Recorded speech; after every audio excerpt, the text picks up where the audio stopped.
Hi, I've come to talk about Cory. So I met with his parents and him last week and planning to we've arranged for him to come back and see me by himself for our first official session together. So Corey's presented with um, his main presenting problems are anxiety, and his parents are concerned he might have a learning disability based on him not reaching academic, like falling below academic standards for what's been assessed at the school currently. So, Cory has scored very high on perfectionism, and we know that that is a risk factor for anxiety. And Cory's reported that he feels a lot of pressure to meet the standards of his parents, and he doesn't want to let his parents down. He doesn't want to let his teachers down.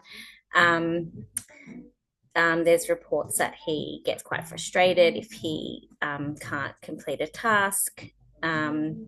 And he's asking for additional time to complete tasks, which is quite consistent with a perfectionist, someone who wants to complete a task to perfection and having high standards for themselves. So, um, obviously, presenting with a concern for a learning disability is a consideration, but I do believe that for Cory, addressing his anxiety and perfectionism first is the best approach because perfectionism and anxiety is likely to impact your academic performance and just your overall well-being as well.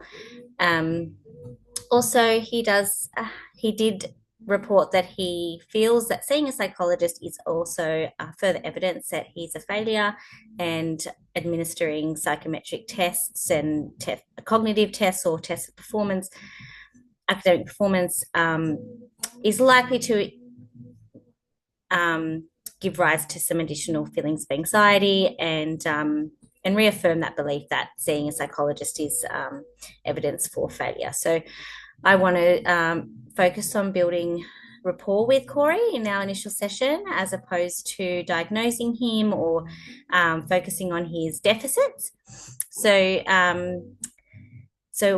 in our initial session, I mean, I do want to address Cory's beliefs around perfectionism and how that can impact levels of anxiety.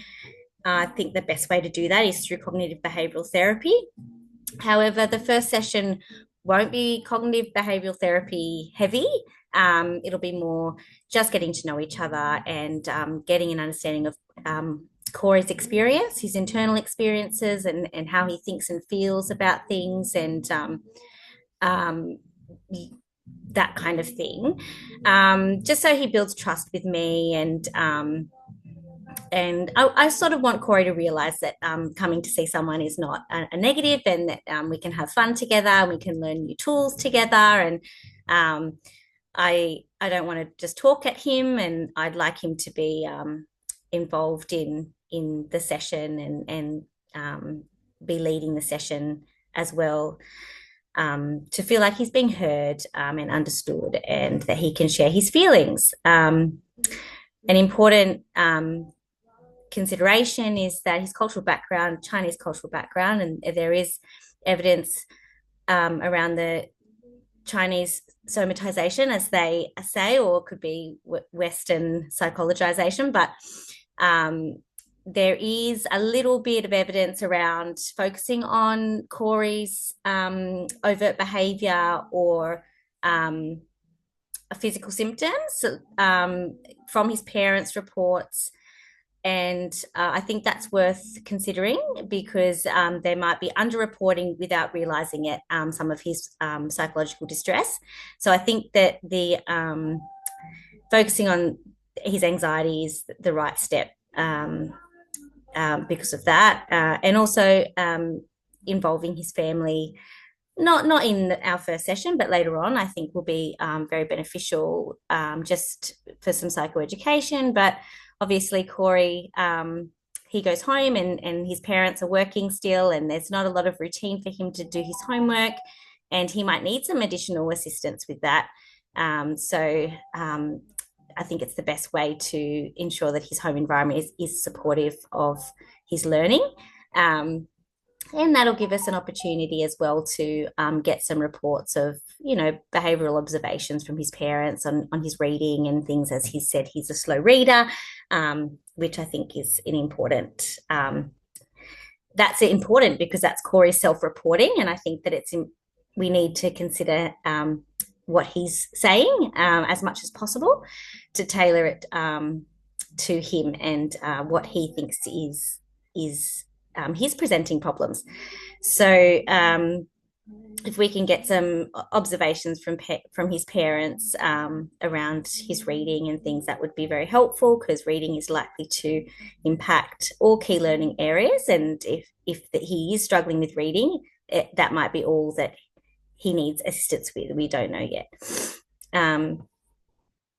So that would be my initial session. I'd like to start off with just introducing myself and helping Cory feel comfortable, trying to find some common ground, um, and share some appropriate things about myself where I think we have things in common, so that he feels comfortable, and reiterating that seeing a psychologist is quite positive and quite normal.